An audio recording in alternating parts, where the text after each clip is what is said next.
Hey team, welcome to book club. I have chapter 6 tonight. My name is Sabrina Diaz, Emerald Ambassador, and we are going over Get Over Your Dang Self.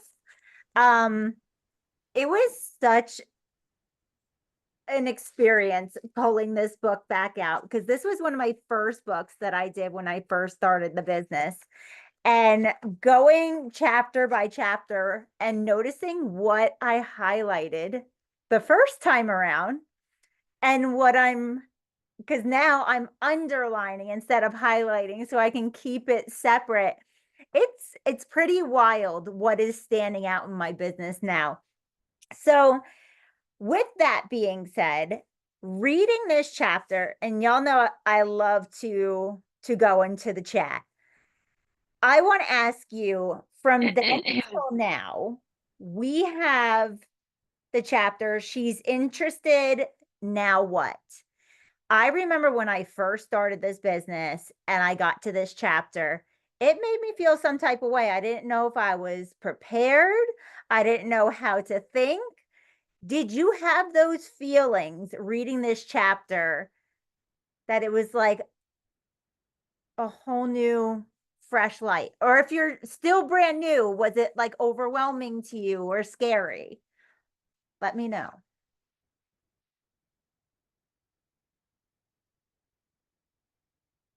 That was a lot that I just said. Did this chapter make you feel some type of way? Let me ask that. Did you feel confident in your natural responses, or did you get inspired from what she was saying? Brittany said she loved it. So many tips. Yes. Okay, that was my first thing. It's relatable. It makes sense. I like it. Love the tips.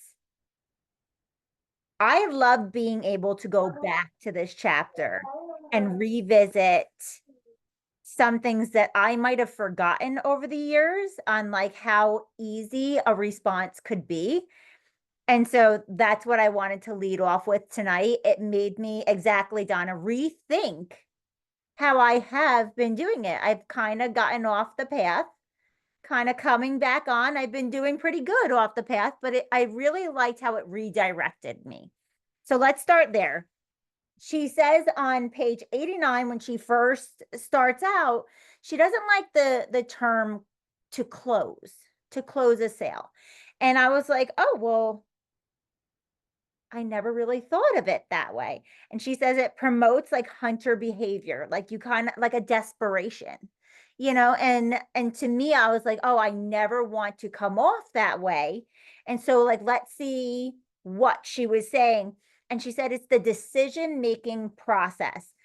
That lit like a light bulb in my head because when you think the word process, it can go so many different ways. It's not black and white, it's not one way or another.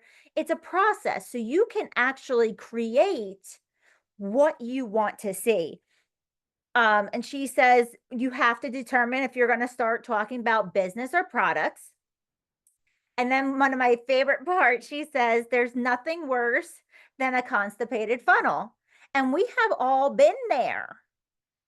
I know we have. It's like when everybody's just chilling in there and not really making any moves, and you're like, is this ever gonna pass? Like, what is happening?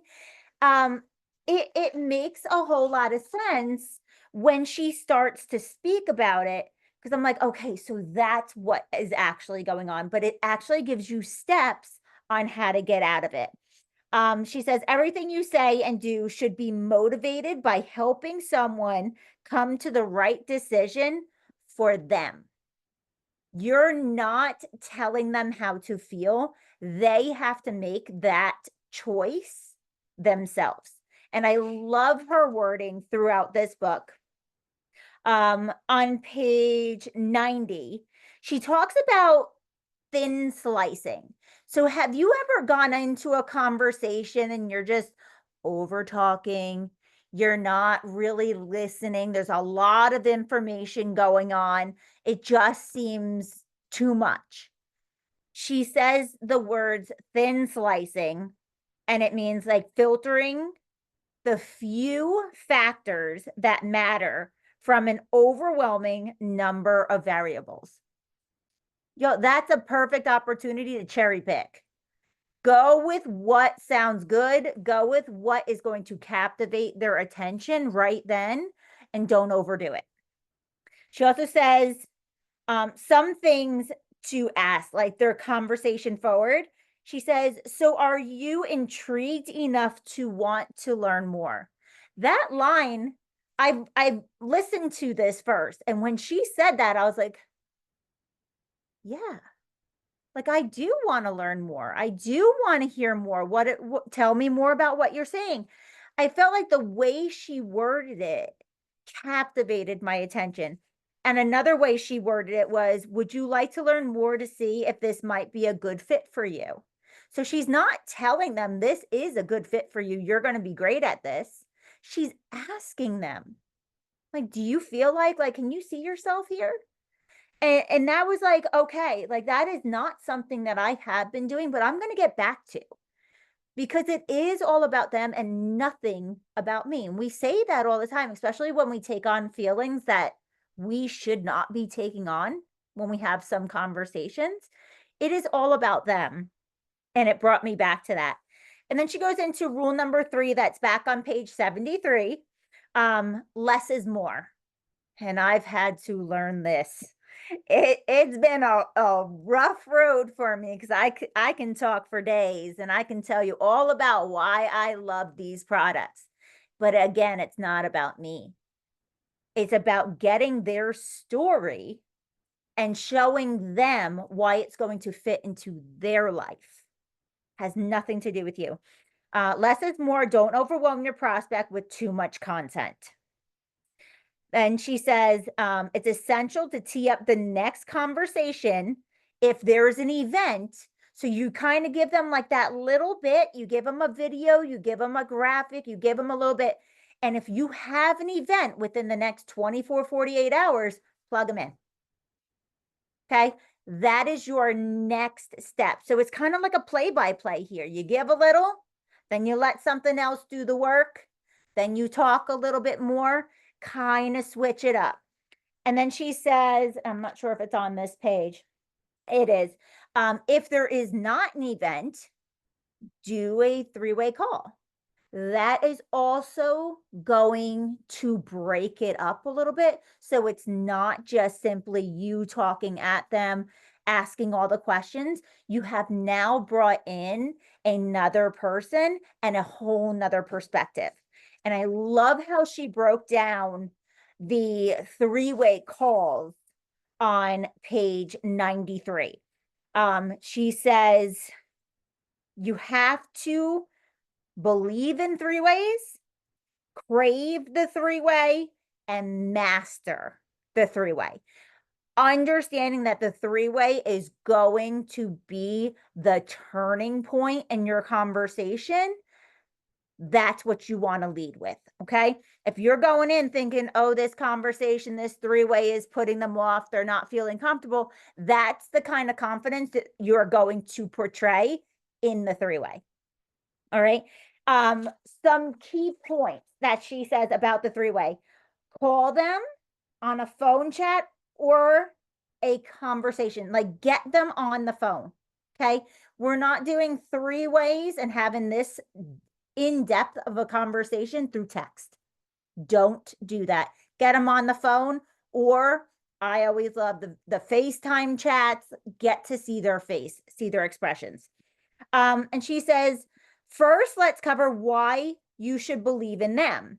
They provide compelling third-party legitimization, third-party confidence. Let's just say you bring a whole nother of confidence into your conversation by having somebody else there.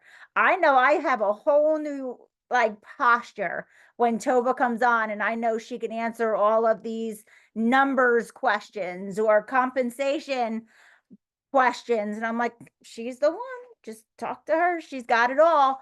It's just a whole nother way of bringing something else to the table. And they always have something different than you. We're not one size fits all. your sponsor is going to have something else to bring to the conversation. They allow your upline to train you. That is a beautiful thing about three ways. I always learn something new. If you're open to it and you are coachable and you sit back, just like she says, you introduce your prospect and then you let your sponsor do it, you learn a valuable lesson during that three-way.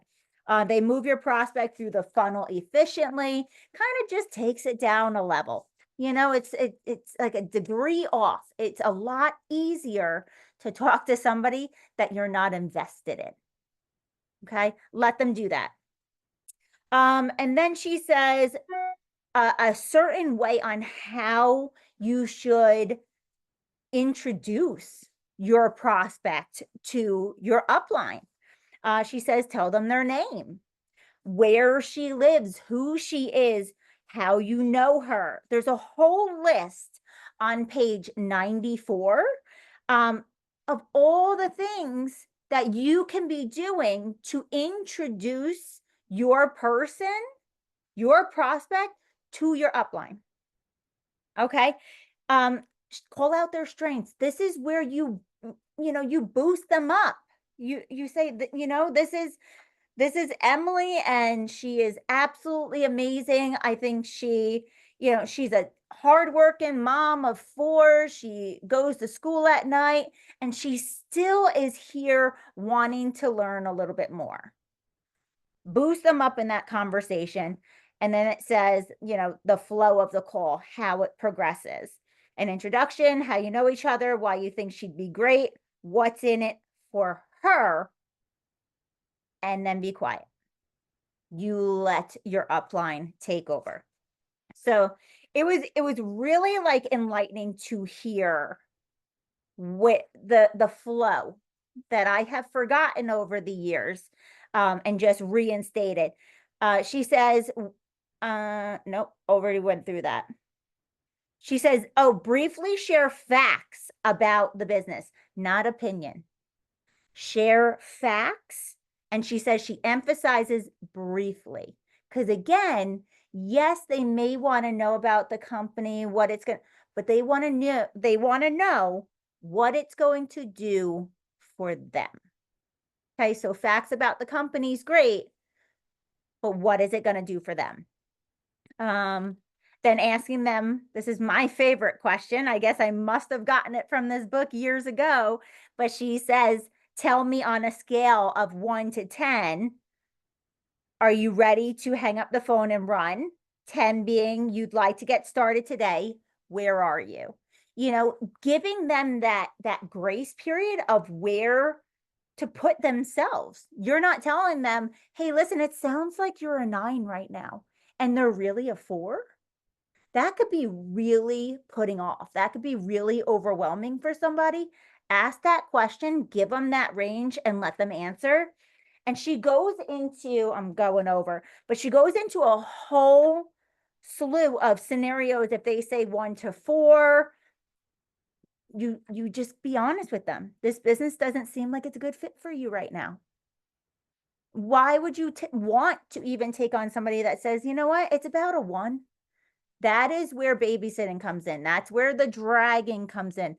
Avoid it like the plague. But if you give them that opportunity to tell you, I say if they tell me they're between 1 and 4, thank you for letting me know. We'll revisit this later. What other products would you like to talk about? What are you looking for health-wise? Flip it. Go back to the products. And she says, calls can run too long. And I've seen this happen myself. 15, 25 minutes max. Don't go any more than that, because then it just becomes repetitive. Okay. That's pretty much what I have. I have a ton underlined, but I really want to open it up for everybody. What was your biggest takeaway? Did you have an aha moment reading this chapter?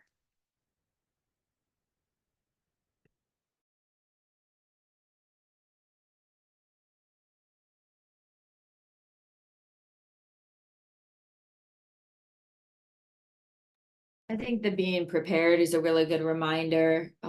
Like set your upline up for success. And I think it's a great way to make a really professional impression right away.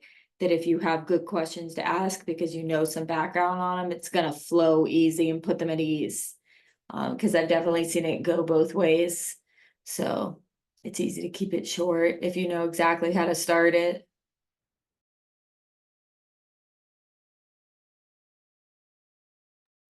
Yeah, giving your upline some context, like that is where the story is made. That's where conversations are made. Give them something to go off of instead of pulling the teeth. Give them a flood of things that they can talk about, and then they know where to input this business or the products into their lives and where it would most likely benefit them. That was great. Thank you, Tova.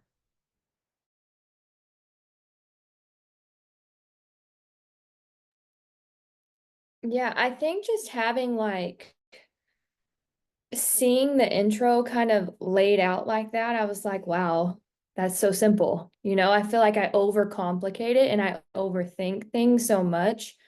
Um, I've been on three-way calls where I was the one that literally talked way too long. And then I got off the phone and I was like, that was terrible. Like, what did I even do? I blacked out. I don't even know what I said because I was talking too much. And I really just like the simple layout and like giving your upline the information. That way the call can flow so it doesn't go over. And it really just like I think about it and I'm like, dang, like this cuts the time down of like getting someone on board. So like it takes the time off so much because I can sit there and literally be in conversation with someone for like 2 months, whereas if I could have just maybe gotten them on the phone with like me and Kylie, we could have got them that day. So yeah, I'm just reminded of how good three ways are when they're utilized correctly, and I've just gotten out of the habit of it. So gonna start again.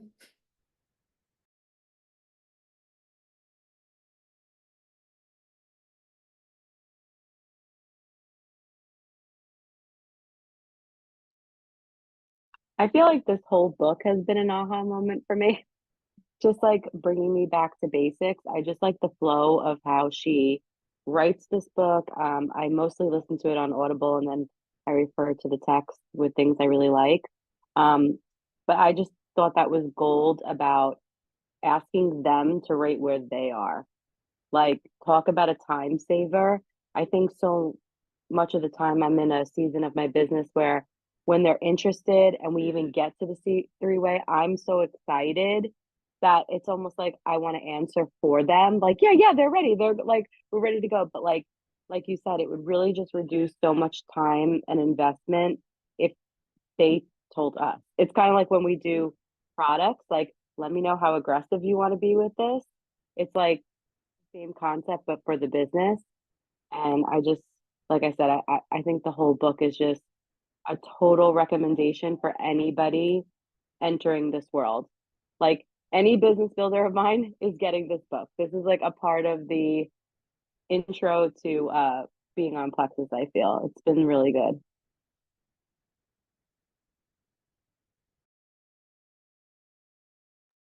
I liked her wording talking about like what's the worst case scenario, like on page 102. Like if someone's kind of nervous or whatever, like, okay, well, what's the worst case scenario? She says it's not like you're opening a $1 million franchise. So I really liked that because I think, people get nervous or whatever. And then just such a good reminder on the three ways, like, and if you let your sponsor do the talking, like let them run the call and you won't like say anything like too much because like they don't know the person as well, so they're not going to overtalk or be nervous and like talk too much because they're nervous. So that's kind of a really good thing to do because yeah, it kind of prevents that problem.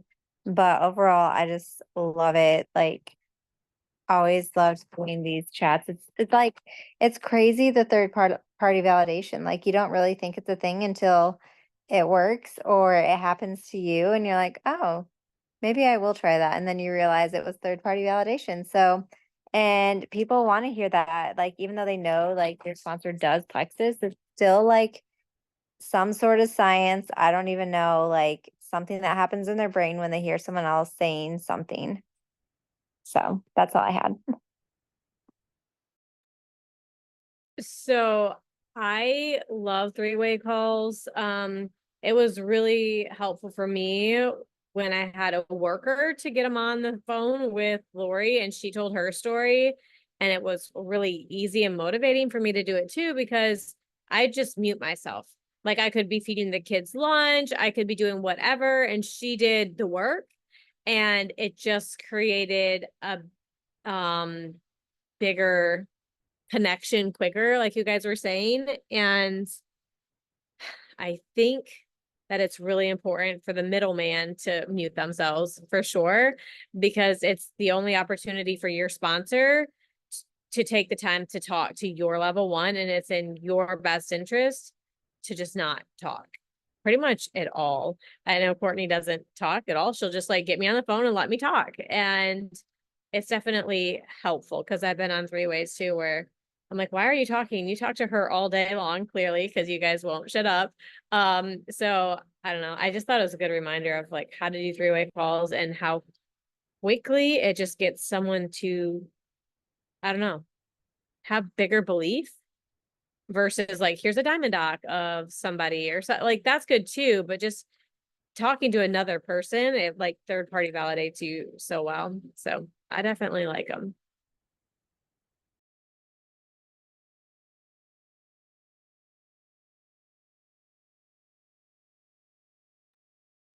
So this reminds me of when Fallon got me on the phone with Lori. I was still like not all in, like, and she got me on this three-way with Lori. I think I tried to cancel it, I'm pretty sure. And Fallon's like, right on the call. And I was like, okay. And she got me on there with Lori and they're like talking about me and working and all this. And I was like, I honestly just don't want to do Plexus all day like Fallon does. Cause I assumed Fallon did Plexus all day because that's all she would ever talk to me about.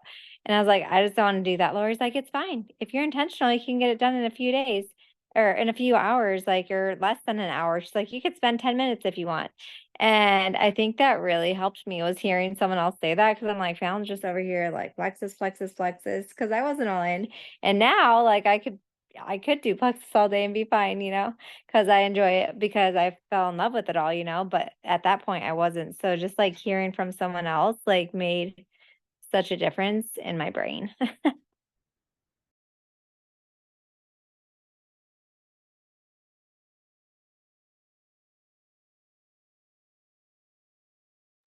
I think back to even the beginning of my business where I knew the products that I was on, but I really wasn't sure how to talk about the products, how to even bring up the products, talk about objectives, like people coming to me like, oh, I saw this. And I would have Tova on there with me and just listening and watching her. And that's when my business was booming, when I was just doing the three ways. And it's funny how you can go through the years and you just kind of forget certain parts because you just become really comfortable with it. You feel like you just know what to say. You just want to talk it through. But it really makes such a huge difference by having that third party on there. So go back to the beginning of your business. We've all been there before. We all had our day one, and see how your business was flowing then. That's what we should be getting back to. And that's why I really love this chapter, because it checked me. It was like, you think you know all the things and you feel like you're doing it right. But let's go back to that day one and let's rethink what you think. So it was just a big eye opener for me. But does anybody else have any other input before we get off?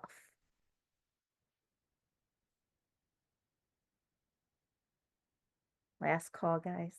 Last call. No, I'm kidding. All right. Well, thank you so much for jumping on. Next week we have chapter 7. Have a good night, guys.